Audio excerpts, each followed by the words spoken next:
पाकिस्तान सशस्त्र बलों के मीडिया विंग ने घोषणा की कि 1 अगस्त को लापता हुआ पाकिस्तानी सेना का हेलीकॉप्टर एक दुर्घटना में दुर्घटनाग्रस्त हो गया।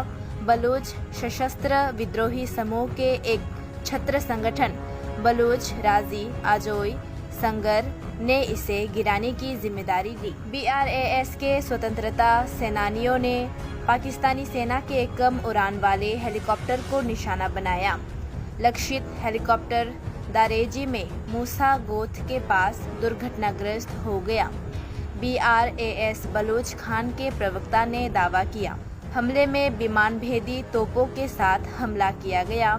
हेलीकॉप्टर बुरी तरह क्षतिग्रस्त हो गया और बाद में पूरी तरह से नष्ट हो गया। हमले में विमान में सवार सभी 6 दुश्मन कर्मी मारे गए।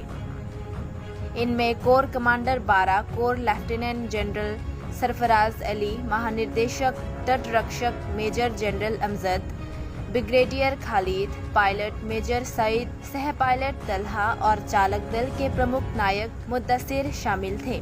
मंगलवार को महानिदेशक DG ISP R ने ट्वीट किया, शुरुआती जांच में पता चला है कि दुर्घटना खराब मौसम के कारण हुई थी।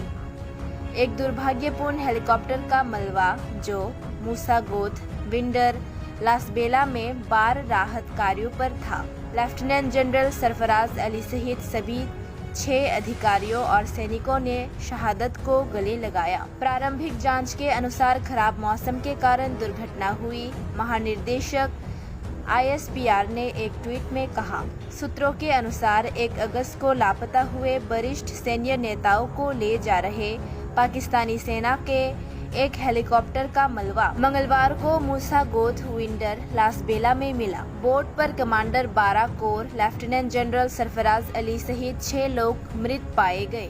BRAS का गठन नवंबर 2018 में किया गया था और इसने तेजी से प्रगति की थी। सिंधी अलगाववादी समूह सिंधु देश रेवोल्यूशनरी आर्मी ने 2020 में BRAS अलायंस ज्वाइन की थी। Baloch liberation front, Baloch liberation army, Baloch Republic guard और बलूच रिपब्लिकन आर्मी के साथ।